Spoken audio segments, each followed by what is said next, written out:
What's up, this is Dubelyoo, and this is Theorematic. So here's how it all went down. So we're looking at about like 2004. By 2004, early that year, I was trying to do my own solo show. You know, I was working with some people trying to do a show and all that and get that going. And then that whole thing didn't fall through.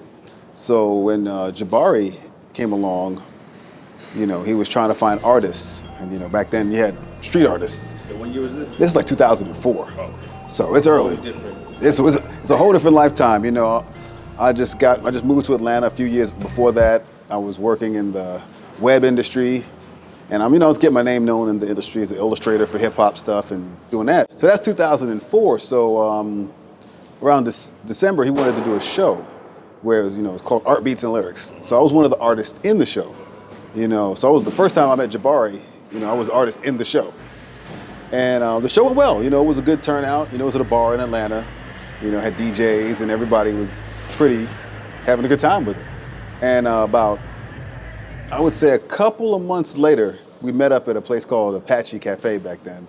And that was like, that's like the cultural meeting place for folks.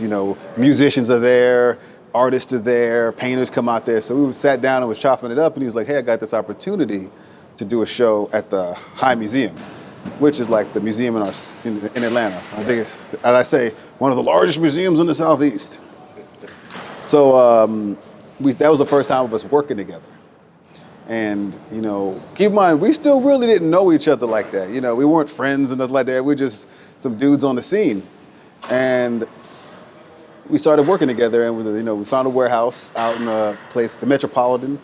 Back in the day, it was like where you can do anything. It was one of those warehouses, like, there might be a chop shop next door, late night parties, Wild West, no rules. So we were just some young dudes, working together for the first time in a warehouse. And we put together the show, and then we had a chance to actually execute it, and it was crazy. We had a great turnout. This is before social media.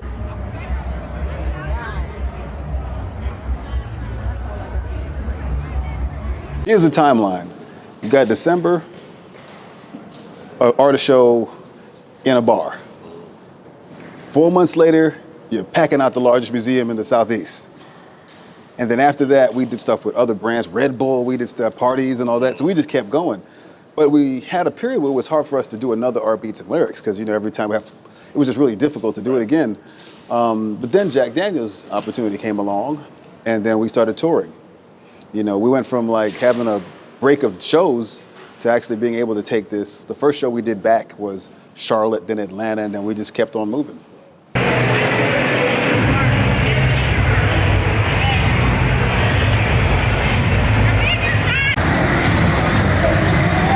So I'll tell you something. So about 10 years ago, I did a sketch of a Yoda, with a Run DMC thing.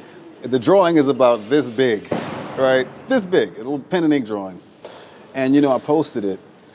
And over time, that little drawing has taken on a life of its own, to the point where I've been at shows and people have come up to me like, yo, I got it tattooed on me. Or, I've seen people do versions of it that are better than mine. The tattoo community really embraced it, and that's become a popular tattoo.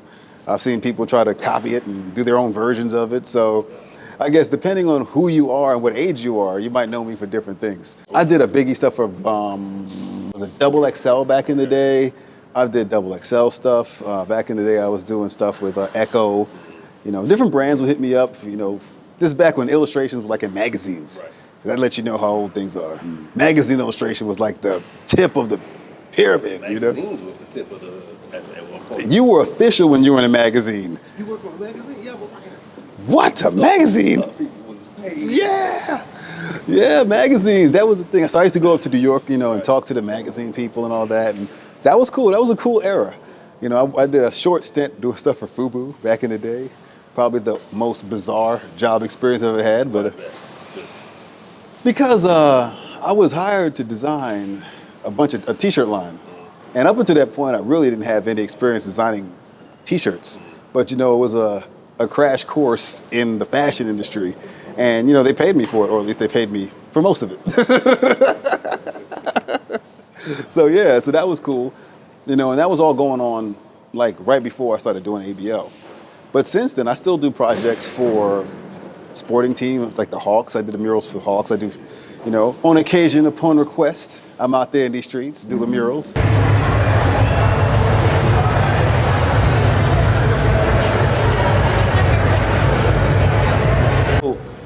I think what it is the at least motivation for me is the chance to get out and see people get inspired.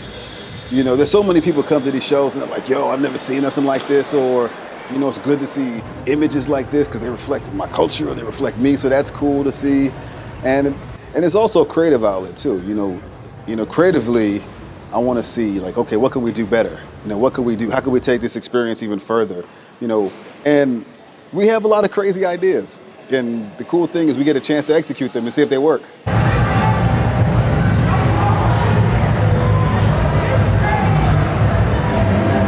Technically, it's always a one-night event, but when we first started, we didn't know how to do a show in one day. So it took us 2 days to do the show.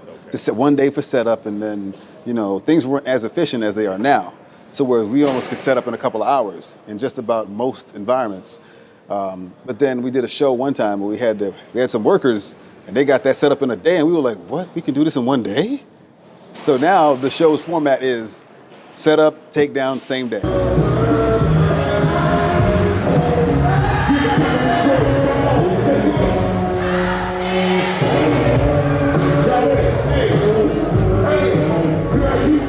I'm a Detroit fan, because we came out for Sydney stuff for the first time ever in Detroit.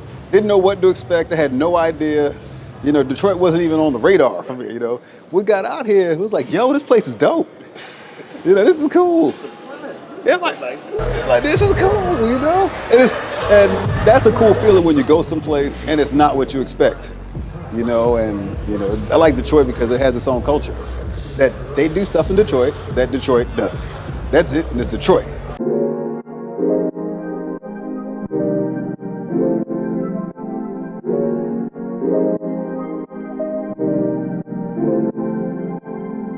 We've had a lot of different people perform over the years. We've had, when we first started, it was a lot of DJs, and we had like, I think DMC from Run DMC performed once. That was big. You know, I was surprised. We've had everybody from like early on, DJ Dubelyoo. You know, a lot of people in New Orleans and around that area, I'm familiar with him. And then one year, about 10 years ago, that's when we started really packing the talent in, and we had Scarface, Digital Underground, DJ Lord from Public Enemy, Clyde Stubblefield, Jane, the funky drummer.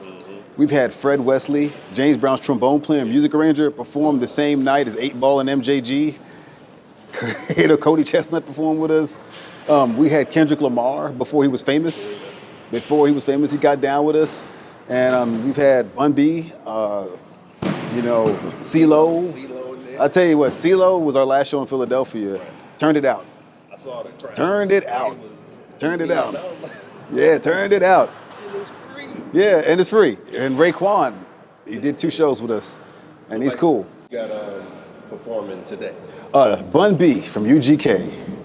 You know, Bun is, he's been with us, I think maybe this is his 4th show with us. And he's good, he's solid. You know, he is a professional. Bun B is a professional rapper. Y'all should book him. He's a pro.